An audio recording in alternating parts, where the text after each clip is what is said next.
that in every single case that somebody shows up and thinks they live on a globe and says, we know it's a globe, first and foremost, you can guarantee they have a severe lack of knowledge. Secondly, you can already know that due to that severe lack of knowledge, they are unable to comprehend the conversation.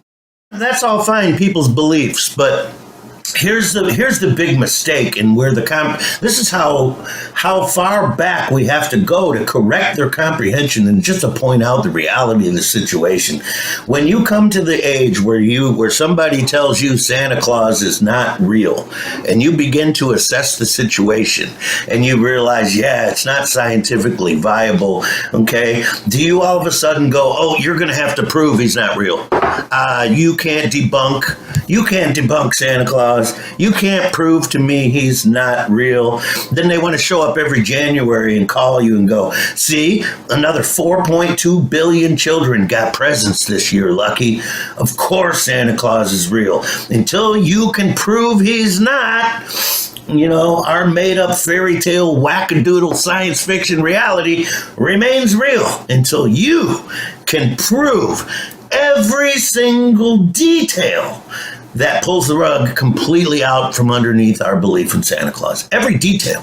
We want you to map out the entirety of the solution. Where are the presents coming from? Who made them? How did they get here? That's a lot of people. You're telling me that it's some giant conspiracy that parents all over the earth are going to the store the night before Christmas and that's a massive conspiracy, Lucky. Once you go, hey, y'all, there's no proof of Santa Claus. Okay, now, this is why it's so important that the masses are lied to, even though it's implicative, as Professor Parks likes to point out. He says it's not his fault or his job to tell the dumb, blinded masses that the globe Earth is not a fact and that science doesn't prove anything. Because I always tell him, don't you realize the amount of people you are hurting? And he goes, how am I hurting anybody?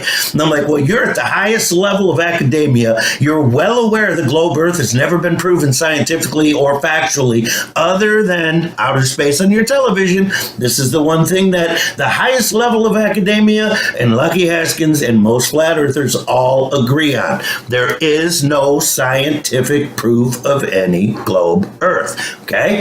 At the highest level of academia tell you, well, we didn't teach that science to them as if it was fact. It's not our fault they latched onto it like it's factual. They should know science doesn't prove anything. It's just our best guess. Right. So I tell Mr. Parks, well, then you should spend the rest of your life telling people who are being so hurt, educationally wise. People are literally, most Americans walking around thinking it was scientifically proven that we live on a globe Earth. The highest levels of academia know that's not true, of course. And anybody who has dove into the conversation deep enough to understand what the flat Earth discussion's even about also know it's never been proven scientifically. It is simply a show on television.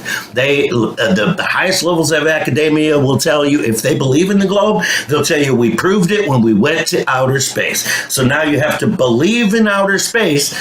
Okay, the belief in outer space, plus the belief we went to outer space.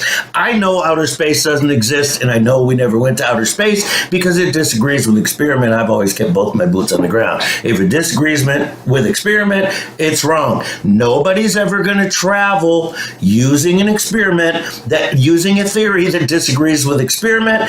This is why when you fly in an airplane, you must fly your aircraft as if you're flying over a flat and motionless level plane, or you will crash and kill your passengers. You cannot fly a plane using a theory that disagrees with experiment. Sorry, you have to fly your aircraft as if the Earth is flat and motionless. The same way they claim you have to use a satellite. You can only get a signal from a geostationary satellite, and you have to utilize that as if the Earth is flat and motionless. Otherwise, you can't use a satellite.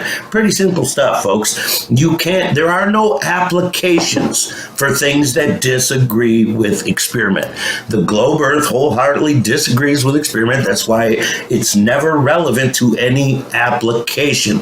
ever. It's never going to be relevant to engineering. It's never going to be relevant to travel. It's never going to be relevant to anything. It has no application, nor will anything that disagrees with experiment ever have an application. It's really that simple, folks.